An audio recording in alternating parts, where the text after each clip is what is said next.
მოგესალმებით ძვირფასო ტელემაყურებლებო. TV10-ის ძვირფასო ერთგულო მაყურებელო. ეთერშია თავისუფალი მაგი და კონსტანტინე ჯაფარიძესთან ერთად მე კი მისი წამყვანი კონსტანტინე ჯაფარიძე გახლავართ. დღეს ძალიან საინტერესო სტუმარი გოყოლება ჩვენს გადაცემაში TV10-ის სტუდიაში. დღეს ჩვენთან მოვიდა უნიჭერესი ახალგაზრდა ბატონი გოჩა ჭყადუა, რომელიც ერთობ ძალიან მრავალმხრივი ნიჭით არის დაჯილდოებული და თუ რა ნიჭით ამას მასთან ერთად გავაკოთ. ბატონო გოჩა, გთხოვთ. მოგესალმებით ბატონო გოჩა. მოგესალმებით გოჩა. ძალიან გთხოვთ. პირველ რიგში მადლობა სტუდიაში მოწვევისთვის. ასევე TV10-ის გენერალურ დირექტორს მივესალმები აქედან. მივესალმებით ალექსანდრე ტუღოს, რომელმაც მოგწვა შესაძლებლობა ნამდვილად და არის ესეთი კარგი ტელევიზია და კარგი სტაფით. კი, რა თქმა უნდა. კი და ვუსურვებთ მათ და რა თქმა უნდა ჩვენს თავებსაც ძალიან დიდ წარმატებას და ბევრ ეთერს და ბევრ სტუმარს. კი და ბევრ განახლებულ ეთერებს და ძალიან თქმა უნდა რასაკვირველია დიდ პროგრამულ ბაზას. პირველ რიგში მოგესალმები და მადლობა რომ მოხვედით ჩვენს გადაცემაში. მადლობა თქვენ მოწვევისთვის, სტუდიაში მოწვევისთვის. მოდი ასეთ რამეს ერთ კითხვას დაგისმო. გისმენთ. რა იყო შენი ბავშვობის ყველაზე დიდი ოცნება? რა გინდოდა რომ აი ეს ჭყალებში გამოსულიყავ?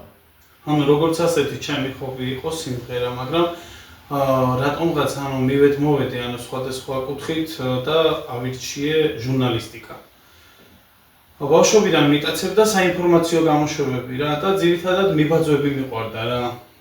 ჩემი საყვარელი ჟურნალისტები, რო ჩამოვთვალო, ძალიან ძლიერი ჟურნალისტები, ლევან ჯავახიშვილი, ზალდუმაშვილი და გოგოებიდან კიდე მაგდანიკაშვილი და ბევრი რა ისეთი ადამიანები, რომლებიც ნიჭით სავსე არიან ჟურნალისტიკის თემაში. ჟურნალისტიკა ისეთი პროფესია არის, რომ მედია საშუალება რო არ იყოს, არაფერი არ იქნებოდა რა, ძლიერი მხარეა, ერთ-ერთი მხარეა და მეც რატომღაც დავინტერესდი მაგით და პირველი ჩემი ნაბიჯის გადადგმა იყო TV+-ში დავიწყე საინფორმაციო წამყვანი ვიყავი. როგორ განვითარდა შემდგომ მოვლენები TV+-ში დაწყების შემდეგ, თქვენი მუშაობის დაწყების შემდეგ? განვითარების დონეზე განვითარდა, იქიდან გამომდინარე რომ TV+-ში მუშაობდი საინფორმაციო წამყვანი ვიყავი, ნულიდან დავიწყე ყველაფერი და გამოვიდა ისე რომ როგორც ასეთი კარგი წამყვანი ვიყავი. აი მუშაობდით TV+-ში. დიახ, საინფორმაციო წამყვანი. მანამდე კიდე ბავშვობიდან რატომღაც მეცადინეობდი, მიყვარდა წერა კითხვა, ასევე ამ საკითხით რო ვიყავი დაინტერესებული ჟურნალისტიკით.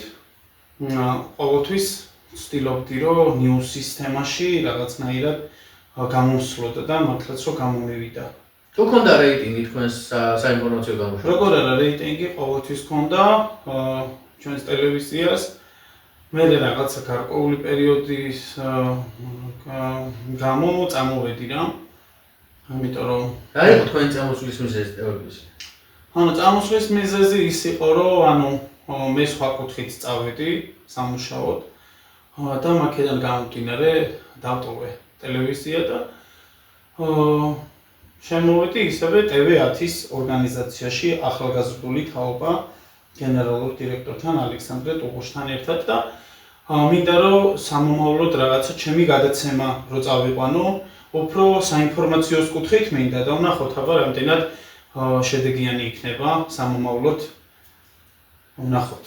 საინტერესო გისმენთ და საინტერესო კითხვა გამიშთა ბატონო გოჩა. გისმენთ. თუ თქვენი ჰობი იყო საინფორმაციო გადაცემის წაყვანა და ქონდა რეიტინგი მას ასე ვთქვათ. რატომ წამოხვედით? რატომ გადაწყვიტეთ რომ თქვენ უნდა დაგეტოვებინათ, თქვენ ახსენეთ რომ სხვა კუთხით წავედიო. რატომ გადაწყვიტეთ ჩამოშორებოდით ასე ვთქვათ საინფორმაციო გამოშვებას და ტელევიზიას და რატომ გადაწყვიტეთ წასულიყავით სხვა კუთხით, იმ ახალი კუთხით ასე ვთქვათ, სადაც არ იცოდით რა ხდება. სწორედ გამიგეთ რასაც გეტყვით. TV10-ის ორგანიზაციაში მინდოდა გადმოსვლა იქიდან გამომდინარე რომ ახალგაზრდული თაობა სულ სხვანაირი კუთხით და სხვა თემებით ვერთიანდებოდით და მაქედან გამომდინარე გადავწყვიტე რომ წამოსულიყავი რა. არანაირი პრობლემა და არანაირი მიზეზი არ ყოფილა პირიქით ნულიდან დავიწყე მანდ რომ ვიყავი ტელევიზიაში ნულიდან დავიწყე ტელევიზიაში ანუ როგორც ვთქვათ ანუ წამოწყება რა ნულიდან დავიწყე რა და მივაღწია იმდენს რომ დღემდე მიყვარს ჩემი საქმიანობა და არ მინდა რომ მივატოვო ეგ საქმიანობა და სამომავლოდ რომელი ტელევიზიაც არ იქნება გადავდგა ისევე ჩემი გზა და ჩემი ნაბიჯი და სამომავლოდ კიდე მაგ სფეროთი და მაგ განხრით საინფორმაციო წამყვანი ვიყო. აქვე მინდა აღნიშნო რომ თავისუფალი მაგიდა ეს გადაცემა TV10-ის გარდა გავა ჩემს საკუთარ ტელევიზიაზე ტელეკომპანია შვიდზე. კი ბატონო. და ვფიქრობ რომ მეტი მაყურებელი ეყოლება ამ გადაცემას და ეს დამოკიდებასაც ხები ხო არა გაქვთ ან ავტობიოგრაფიული ყველაფერს თან მივა. კი ბატონო. თქვენ ძალიან კარგად ღერით.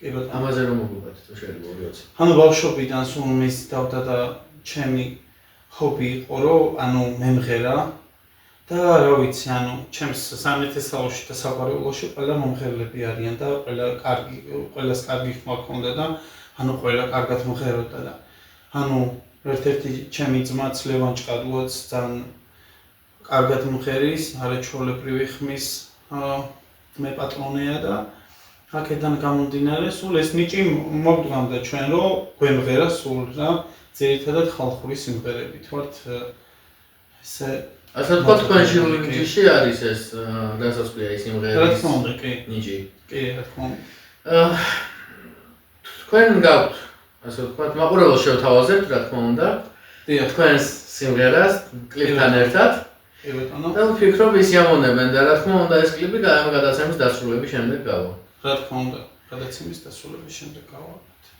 ალბათ არ ეგრეიქნება ეხლა რა საქმიანობა ჩარავი აი ამ ეტაპზე რავი მუშაობ სხვადასხვა ადგილებში მენეჯმენტის თემაში ასევე კიდე რავი მაღაზიებშიც მუშაობ გაყიდვების სფეროში მუშაობ ამ ეტაპზე იმიტომ რომ რაღაც სწორედ გამიგეთ და ესე ჩავთვალე სწორად ჯერჯერობით ამ ეტაპზე ეგრე საჭირო რა და ვფიქრობ სწორი გადაწყვეტილება მიიღეთ რა თქმა უნდა ჯერჯერობით კი იმიტომ რომ ოჯახია და ოჯახში ერთად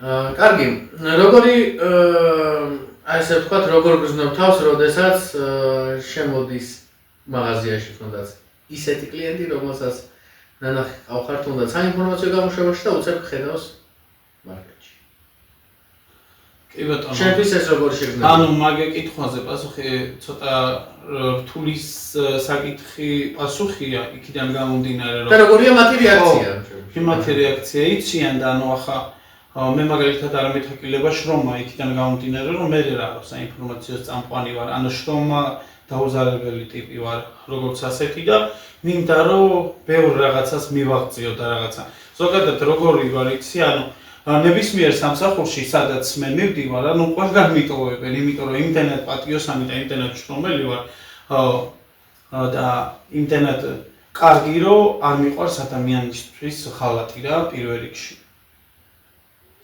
ერთადერთი არის ჩემში ეს რომ ადამიანს რომ არ უღალატებ რა და ანუ რო ეტყვი იმას და დააიმედებ და ის შენი მეტად იქნება ეს უკვე რავი მიუღებელია ჩემი მხრიდან ანუ როდესაც ადამიანს იმედს აძლევ იმედი უნდა მისცე რა თქმა უნდა იმდენად როდესაც შენ იცი რომ მას შენი იმედი აქ არ უნდა გაუხარს რა თქმა უნდა კი ბატონო მინდა შევეხო ისევ ტელევიზიას როგორი ურთიერთობა გქონდათ თქვენ და მის გენერალურ დირექტორს ერთმანეთთან ანუ როგორც ასეთი კარგი ურთიერთობა მქონდა და კარგი დამოკიდებულებით იყო განწყობილი რა არაფერი ცუდი უბრალოდ ანუ საინფორმაციო წამყვანი ვიყავით და რაღაც დავიკითხარით ამაზე დიახ და უკვე მეორეჯერ შემოიფარგლეთ ამ კითხვით ხო და როგორც ასეთი ხო, მინდა ამოვწურო მაგ საკითხთან დაკავშირებით კითხვა იქიდან გამომდინარე, რომ ჩემი მიზეზი იყო, რომ წამოსულიყავი, ანუ მინდოდა რომ წამოსულიყავი და ესე გადავწყვიტე რა. რეიტინგული ტელევიზია არის და ღმერთმა ხელი მომმართო, წინსვლა წარმატებებს უსურვებ და ყველაფერს კარგს უსურვებ, მაგრამ შეგიძლია რა, ყველას თავისი აზრი აქვს, ყველას თავისი. რამდენი ადამიანის იმდენი აზრია. რა თქმა უნდა, კი ბატონო, გეთანხმებით. კარგით, კიდევ ასეთი კითხვა მაქვს. გაქვთ თუ არა თქვენ აი გარე ჰობები, ასე ვთქვათ, ჰაიკინგი, თუნდაც მოგზაურობის სურვილი. რა თქმა უნდა, ანუ ჩემს კონებაში ყოფილა ეგეთი რაღაცა, რომ მქონია საზღვარგარეთ მოგზაურობის სურვილიც ბევრჯერ, მაგრამ რაღაცა შეფერხებებიც ყოფილა იქიდან გამომდინარე, რომ ეხლა ოჯახსაც ვერ მიატოვებ ესე მარტივად რა, ანუ რაღაცა გარკვეული პერიოდი, თუნდაც სამსახურში რომ წამოსული, მაინც სახლში მინდა რა. სად შენ სახლში რო ხარ, შენს გემოზე და რაღაცა ეს სულ სხვა საკითხია. და სადღაც მიიღო და სად მიყრუებულ სასტუმროში სადღაც. თუნდაც. თუნდაც ხო მაგალითად ხო, მაგრამ მიყრუებულ სასტუმროში რატო ეხარა სამსახურში როდესაც ახალ ადამიანი? ძირითადად ეხლა მე სამსახურში ვარ და მაგ დროს ძირითადად სამსახურს ვთმობ. აი რომ უკანაში ყოფილა ისეთი შემთხვევა, რომ ანუ მეგობრებთანაც განტვირთვა მქონია წავსულ არ სხვადასხვა ადგილებში, თუნდაც ბუნებაში, თუნდაც ისეთ ადგილებში, სადაც ან კლუბებში და რაღაცა მეგობრებთან და ძმაკაცებთან ერთად მქონია ესე განტვირთვა, სულ რო იმუშაო ადამიანმა, ეგ სულ გადაიწვევი. ხო, რა თქმა უნდა, გადაიწვევი, არა, თუნდაც საჭიროა რა განტვირთვა ადამიანისთვისაც. კარგით, მაშინ ესეთ ცოტა ცნობ კითხვას დაგიხსნათ. კლუბი, ბარი, რესტორანი თუ კაფე, რომელს არჩევდით ამათგან? ანუ ამ გადასვლის კი ბატონო. კარგი კითხვა სხვათა შორის, ანუ განტვირთვის მიზნით, როდესაც ცოტა შეხურებული ხარ და ნასვამი ხარ და მეგობრებთან ერთად ხარ, და მაგ შემთხვევაში კლუბი ასწორებს უფრო. მაგრამ როდესაც ანუ რაღაცა თემით ხარ შემოფარგლებული და სერიოზულ თემასთან დაკავშირებით გაქვს რაღაცა სამსახურებრივი. ხო, თუნდაც სამსახურებრივი. მაგ შემთხვევაში შეიძლება რესტორანში ან კაფეში დაჭდე, ისაუბრო იმ საკითხებთან დაკავშირებით, რომელიც მნიშვნელოვანია. და ეს რა თქმა უნდა, ეხლა მნიშვნელოვანი თემები კლუბში არ განიხილება და ვერ განიხილავ მაგ თემებს და საკითხებს რა. თუნდაც ტელევიზიის საკითხები, თუნდაც სხვა საკითხები და თუნდაც ფინანსური, თუნდაც ბიზნესმენი. რა თქმა უნდა, კი ბატონო. TV10-ის ეთერში და ტელეკომპანია 7-ის ეთერში იწყება მალე მინდა დავანონსოთ, ან ვისარგებლო ეთერით და დავანონსო იწყება ასეთი პროექტი გათენებამდე. რომელიც სადაც იხილავთ ისეთ კადრებს და ისეთ თემებს, რომლებიც საფუძველს მოგვცემენ იმისას, რომ დაიჯეროთ ეს მოვლენები. და თუ არ დაიჯერებთ, დრო გექნებათ ფიქრისთვის, რომ გააკვიროთ რა ხდება. ეს შეეხება ასე ვთქვათ, გამოკვლევები იქნება ყველა ისეთი ადგილები, სადაც რაღაც ხდება. სადაც ხდება ანომალიური მოვლენები, სადაც დაჯახება გვაქვს ასე ვთქვათ, არა ბუნებრივ ძალებთან. გოჩა, აი ეთერში გთავაზობ, ჩერტვები ამ პროექტში. რა თქმა უნდა, კი ბატონო, მე ძალიან დიდი სურვილი მექნება ამ პროექტში ჩავერთო და თქვენთან ერთად ვიყო და გავაკეთოთ ეს პროექტი, რაც გეგმაში გვაქვს ჩვენ TV10-ის ორგანიზაციას. მივესალმები ჩვენს ტელემაყურებელს, ასევე ყველა გულშემატკივარს, ვინც მხარს უჭერს TV10-ს და ვიყურებს, გენერალურ დირექტორს, ჩვენს მეგობრებს, ლანას ჭინავას, ალექსანდრე ტუღოს და ბევრი ისეთ ადამიანებს, ვინც ჩვენი მხარდამჭერი არის TV10-ის ორგანიზაციის. კარგი, ქვეყნის გარეთ თუ ყოფთ გასული. და რა შეიძლება საქართველოსთან რომ გადიხარ უკვე, აი თუნდაც ერთი კვირით და იგზნობა თუ არა მონათრება საქართველოს. რა თქმა უნდა, ეგეთი მომენტი არ მქონია, მაგრამ ჩემს გონებაში ისეთი რაღაცა ზის, რომ ანუ ქვეყნის გარეთ რო გავიდე, ჩემს საქართველოს, ჩემს სამშობლოს, საქართველოს მაინც არაფერი არ მირჩევნია. მე ვარ ქართველი და მაშასადამე მე ვარ მაინც ქართველი. მე ვარ ქართველი ყოველგვარი მაშასადამეს გარეშე. კი ბატონო. კარგი, შევეხოთ რახან გამოიარა ჟურნალისტიკა და საინფორმაციო ნიუს თემა, ნიუსრუმის თემა. მინდა შევეხოთ მცირეოდენ პოლიტიკურ საკითხებსაც. კი ბატონო. ასე ვთქვათ. მაგრამ სასურველია ახლა პოლიტიკურ საკითხებთან დაკავშირებით მართლა მაინც რო არ ვისაუბროთ. არა, ვიცი როგორც ამბობ ჩემო გოჩა, მაგრამ აი ამ თემას აუცილებლად უნდა შევეხო, იმიტომ რომ სამშაბათს ყავს სტუმარი. დღესვე გავა ეს ეთერში ეს გადაცემა, სამშაბათს ყავს სტუმარი, პოლიტოლოგი ერთ-ერთი, რომელიც ისაუბრებს ამ თემაზე და მაინტერესებს ჩვენი აზრი როგორც პოლიტიკური საკითხებით იქნებით შემოფარგლებული? ხო, რა თქმა უნდა, ამ თემას გამიხილოთ პოლიტიკური ასპექტით, პოლიტიკური კუთხით და შენი აზრი მაინტერესებს ამ თემასთან დაკავშირებით როგორც რიგითი მოქალაქის. ისმენთ ახლა. ალან გაგლოევი, ეგრეთ წოდებული დე-ფაქტო სამხრეთ ოსეთის პრეზიდენტი იმყოფებოდა ოფიციალურ მოსკოვში ვლადიმერ პუტინთან შეხვედრაზე, სადაც განიხილეს სამხრეთ ოსეთის მიერთების საკითხი. რუსეთთან მიერთების საკითხი. შენ რას ფიქრობ ამ თემასთან დაკავშირებით? ეს იქნება მისაღები ქართული საზოგადოებისთვის, ქართველებისთვის ეს დე-ფაქტო სამხრეთ ოსეთის მიერთება თუ უნდა ამოიღოს საზოგადოებამ ხმა თემასთან დაკავშირებით? რა ვიცი, როგორც ასეთი პოლიტიკურ საკითხებში დიდად არ ვერკვევი, მაგრამ როგორც ასეთი, რავი, მე მგონია მიუღებელი იქნება. ჩემი აზრით, იქიდან გამომდინარე, რომ არ იქნება მიზანშეწონილი, რატომღაც მასე ვფიქრობ, რავი, გულისკენ ნახით, ეგრევე ვფიქრობ, რომ არ იქნება მიზანშეწონილი და თქვენ როგორ ფიქრობთ, ანუ თქვენი აზრით, იქნება თუ არა მიზანშეწონილი და სწორი გადაწყვეტილება? ყველა ნორმალური ადამიანისთვის იქნება ეს მიუღებელი. ისევე როგორც მათ შორის შეგვიძლია როგორც ერთი რიგითი საქართველოს მოქალაქისთვის. და ჩემი აზრით საქართველოს ხალხმა და არა მარტო საქართველოს ხალხმა, საქართველოს მთავრობამაც კი უნდა ამოიღოს ხმა ამ თემასთან დაკავშირებით და სხვათა შორის ეხლა ალან გაგლოევი უკვე პრეს-ცენტრში პუტინის მრჩევლად მიდის მოსკოვში, იქ იწყებს მუშაობას და უკვე გადადგა პრეზიდენტის თანამდებობიდან, რო იცოდეთ. და მე მგონი უკვე ცუდა წავა საქმე იქ. ჩვენს კუთხით, ჩვენი მხრიდან ან ჩვენ პირადად არ უნდა ავყვეთ ამ თამაშს. ეს არის ბინძური თამაში და ამ ბინძურ თამაშს ჩვენ არ უნდა ავყვეთ. არ უნდა წამოვეგოთ ასე ვთქვათ პროვოკაციას. ეს ავანგარდლოები უკვე ყველაფერს აკეთებს იმისთვის, რომ გამოგვიწვიოს, ხდები? ქართველი ხალხი. კი, და ასევე მთავრობაც.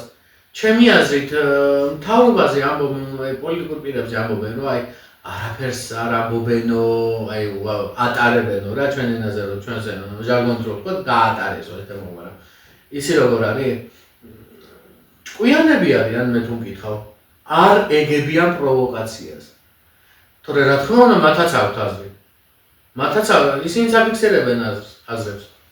თუნდაც მამუკამდინარაძე, თუნდაც ჩალვა პაპუაშვილი, თუნდაც ნებისმიერი სხვა ალიანსის პოლიტიკური პირები. ყველას შეუძლია აზრის აფიქსირება, მაგრამ როგორც ვირი არ ჩაყავს ვეხს ლაბოში, ხო?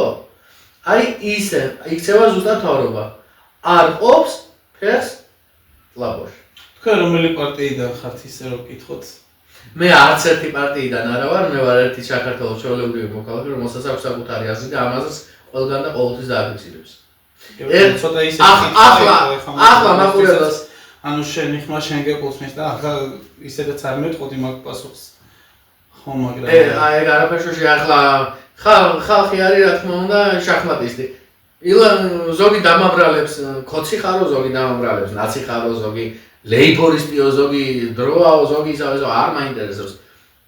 ვისაც გინდათ, რაც გინდათ ის გეგონოთ, მე საკუთარი აზრი მაქვს და ვფიქრობ, რომ მთავრობა ჩემი აზრით სწორად იქცევა, რომ პროვოკაციას არ ყოფა. ისი რატო? იმიტომ რომ ხო გაგიგია სიზულვილს თქვენ ვერ დაამარცხებ. რა თქმა უნდა, ეგრეა. და სიბოროტეს ვერ დაამარცხებ სიბოროტით.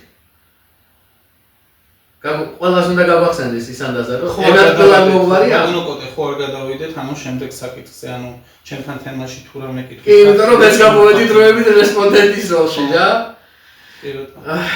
კარგი, დავანებოთ ჩემ რესპონდენტობას და თავი ფაქტია, თავი აზრია. სიდეთ ორივე ჩვენი მოქალაქეობრივი აზრი.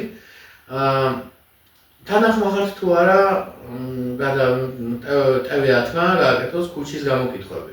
რა თქმა უნდა, და რა თემაზე ისურვებთ ქუჩის გამოკითხვები? ანუ თუნდაც სოციალურ საკითხებზე, თუნდაც ისეთ ადგილებში რომ მიხვიდეთ, სადაც ანუ ლამაზი ბუნება არის, გარემო, ბევრი რაღაცა შეიძლება რა, ბევრი რაღაცის გაკეთება შეიძლება რა. რამდენჯერაც გამიკეთებია ქუჩის გამოკითხვა? თქვენ ძირითადად რითი ხართ დაინტერესებული და შემოფარგლებული? ანუ რისი გაკეთება გსურთ? როგორც მე პირადად მინდა სხვადასხვა თემებზე გაკეთება ქუჩის გამოკითხვების, როგორიც არის საგანმანათლებლო კუთხე, სამეცნიერო კუთხე, კულტურა, პოლიტიკა. ერთ-ერთი გამოკითხვა ვნახეთ თქვენი ანუ TV10-ზე, საგანმანათლებლო კუთხით იყო ეს გამოკითხვები და რაღაცა და მივესალმები მთავრობის გადაწყვეტილებასაც იმ მხრივ რომ ანუ სკოლაში მართლა ბავშვებს არ უნდა ქონდეთ ტელეფონები, თითოეულს მაგათ უნდა ქონდეთ ჩამორთმეული, მივესალმები იმას რომ უნიფორმა უნდა იყოს პირველი კლასიდან მე-6 კლასამდე და როგორც ასეთი ძალიან კარგი გადაწყვეტილება არის ეგა. იმიტომ რომ რა არის აი ხა სიმხაზე 12 წელს ტელეფონზე გაკვეთილი. ბავშვი ისიც ეყოფა ეხლა სახში რომ მივა გაკვეთილებს ისწავლის და რაღაცა, მერე ტელეფონს ისედაც გამოიყენებს და რაღაცა, მაგრამ არასასურველია და არ არის მიზანშეწონილი, რომ როდესაც ბავშვი სკოლაში მიდის, იმას რომ ტელეფონიც თან კონდეს. თან ისეთი რაღაცა ცუდი რაღაცებიც არის, რომ ანუ თვითონ ახლა რატომ უნდა კონდეს ახლა მაგალითად პირველ კლასელს ტელეფონი სკოლაში. ჩემი აზრით, როცა მშობელმა უნდა დააყენოს ტელეფონზე მშობლის კონტროლი, რასაც ქვია. Family control რასაც ქვია და ის უნდა ბავშვის ტელეფონი ყოველთვის უნდა შემოწმებული იქნას მშობლის მიერ, ჩემი აზრით. და მოგეხსენება გოჩა გადავუხიოთ თუ მცირეოდენ ინდროიდ თემას და მოგეხსენება რომ Facebook-ზე მომრავლდნენ Facebook fake მათხოვრები, ასე ვთქვათ, Facebook მათხოვრები.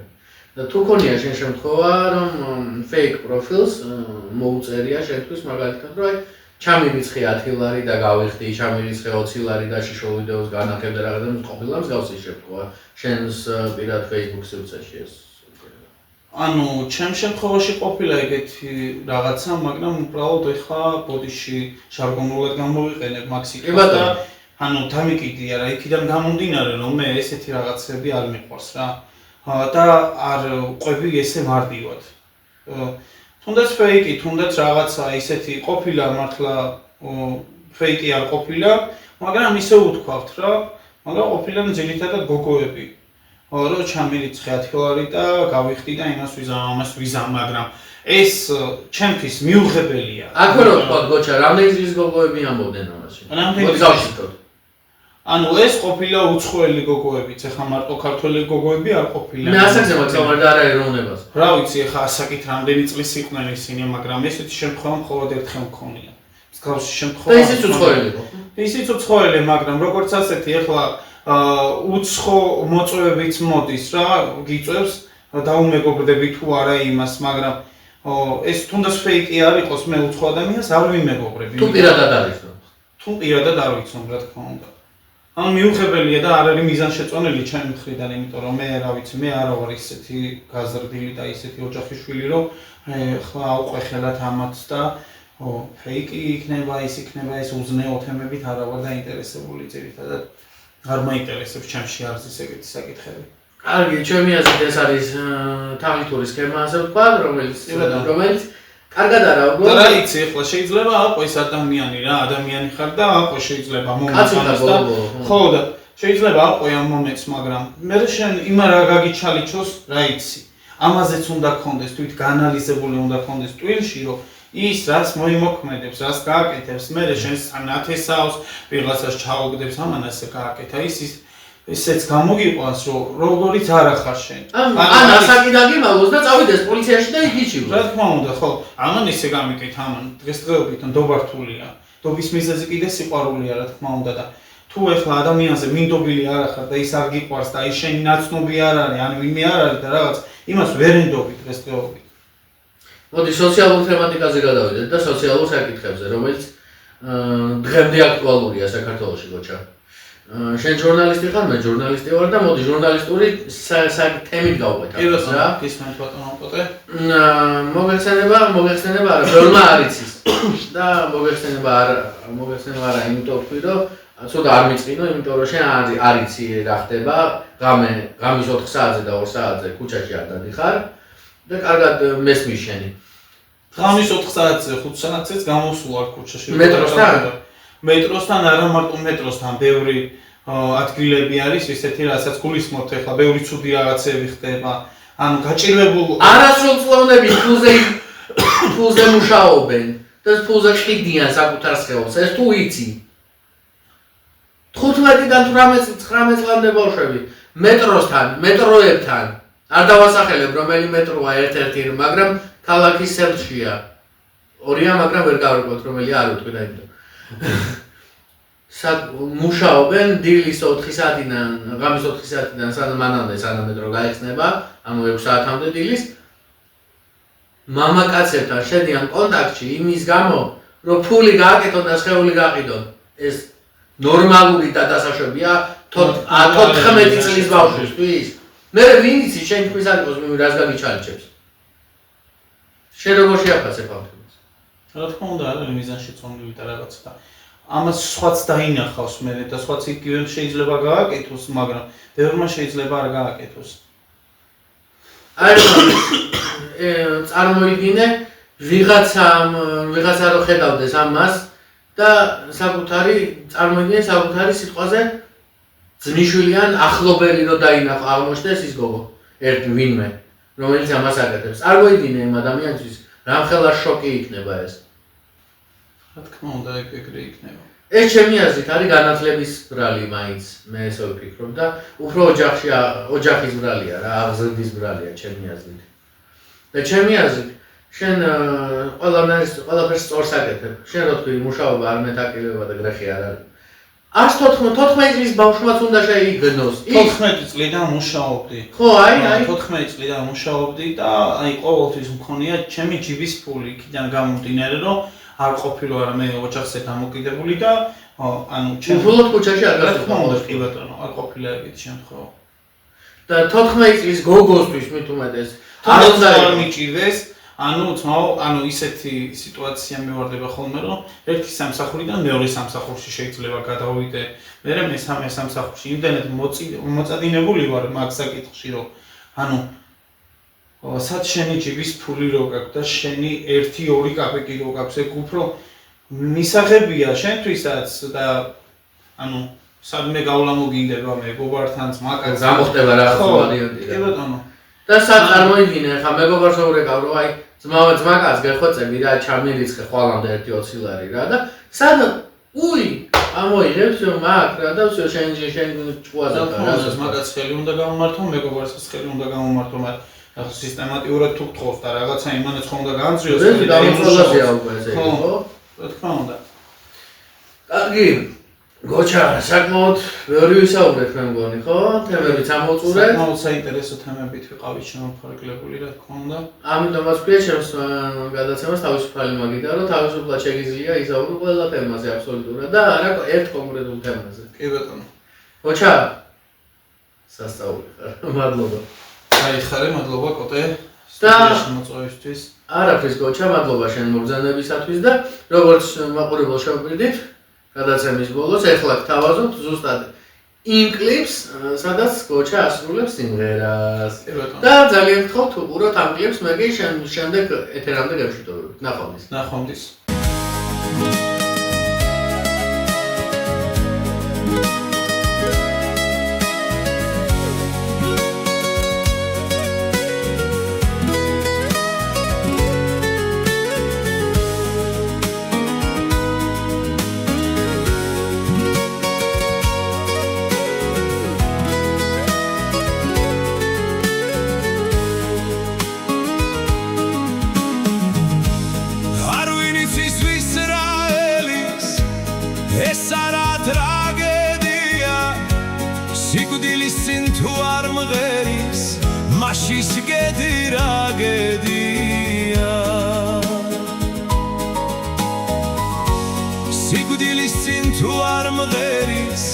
მაშის გედი რა გედია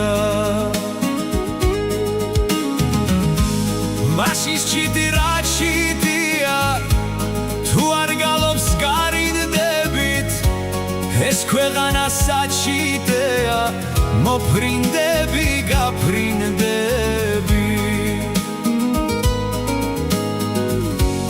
ეს ქვეყანა საჩიტეა მოფრინდები გაფრინდები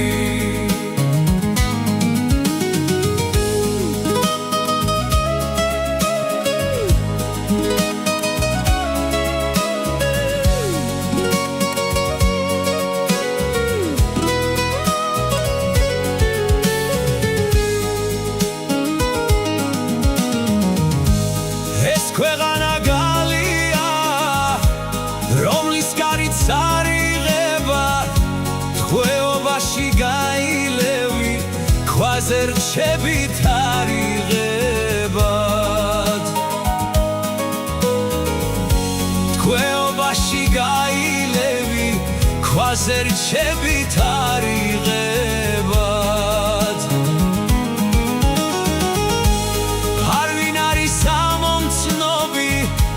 რადევშობა სიკვდილშია რომ სიცოცხლე ამ ორ შორის მოქცეული სიგიჟეა რომ სიცოცხლე ამ ორ შორის მოქცეული სიგიჟეა